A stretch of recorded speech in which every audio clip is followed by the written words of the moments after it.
So we're going to continue our story of curve sketching and look at some rational functions.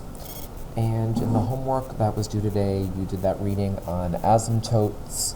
We're reminded that rational functions have asymptotes and how to find vertical, horizontal, and slant asymptotes. We'll get into that a little bit more later, but we need to see how to do our curve sketching stuff with those asymptotes and all that. In example 1, so I'm taking a look at that packet, Intro to Graphing Rational Functions. And in problem number 1, we want to try to sketch the function defined by, well, the information on the page. There's no relative max, there's no relative min, there's no point of inflection, but I do have two asymptotes. I'm going to draw those in, and I'm going to draw them in with some dashed lines. A vertical asymptote at x equals 3, and a horizontal asymptote at y equals negative 2.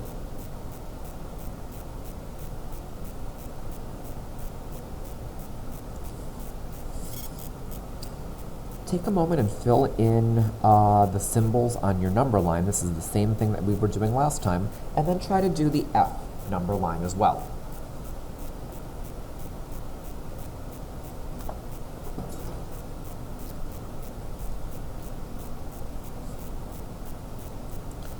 So decreasing, concave down, concave up. The F number line should look something like this. And then I need to go and sketch this function. So, let me find another color.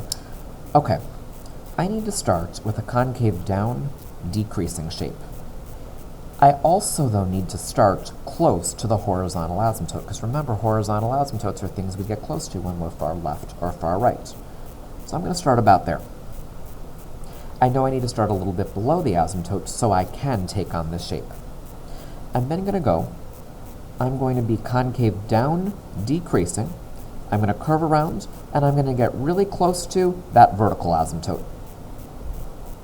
And it'll look like that. Continuing on, I need to be concave up, decreasing.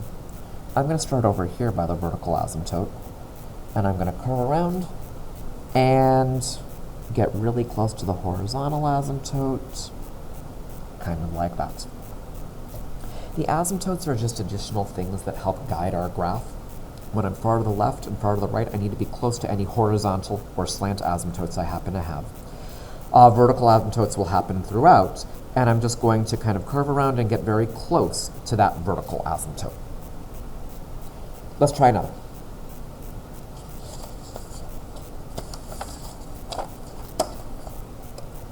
In problem number 2, take a moment, graph the information we see over here, and fill in your 3 number lines.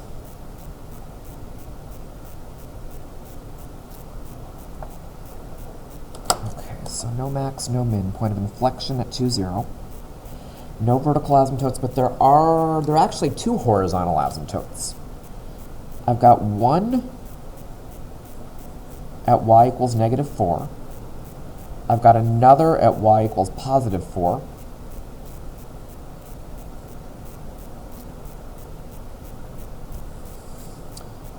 When I'm far to the left, which asymptote am I close to? Y equals 4 or y equals negative 4? Well, because we're told the limit as x approaches negative infinity, when we're far left equals negative 4, we're going to be starting close to that asymptote.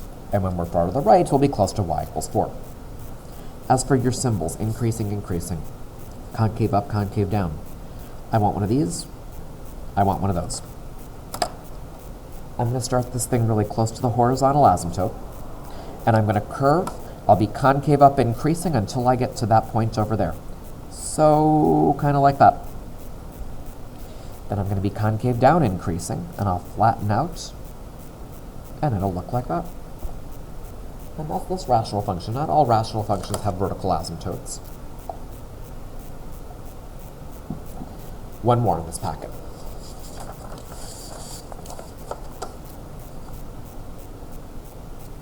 I'd like to see if you can fill in the information from the table fill in your number lines. We'll do the graph together though.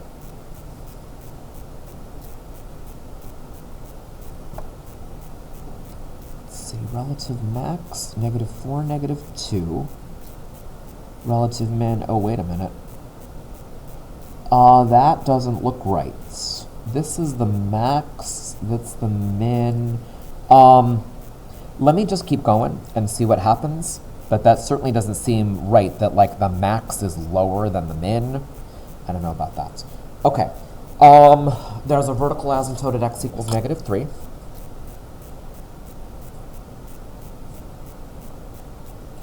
Another vertical asymptote at x equals 1. A slant asymptote at y equals x plus 3. So I need to graph that slanted line, y equals x plus 3. Y-intercept is 3, slope is 1.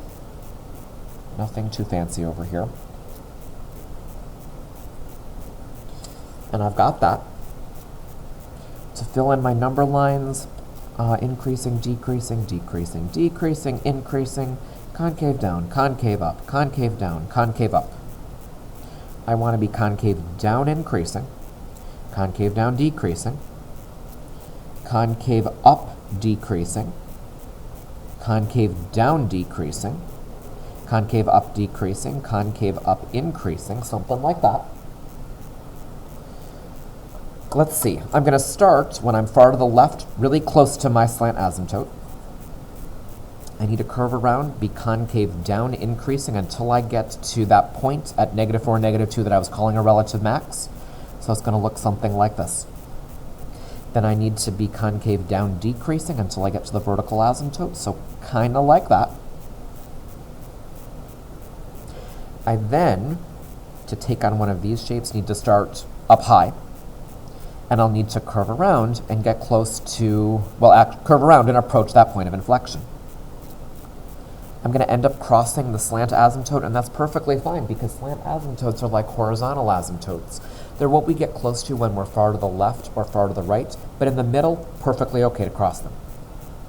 I'm going to continue, and I'm going to be concave down decreasing, like this. On the other side of that vertical asymptote, I want to be concave down decreasing, so one of these. And finishing it off, I've got one of those. And actually, I was right with the information I told you. The relative max actually is lower than the relative min, but it still kind of works. This is the relative max. This is the highest point on part of my graph. This is the relative min. This is the lowest point on part of my graph. In the next two videos, you're going to see two examples of actually working with a formula that we have to calculate our derivatives on, do all the analysis, get our number lines, get this information, and sketch things.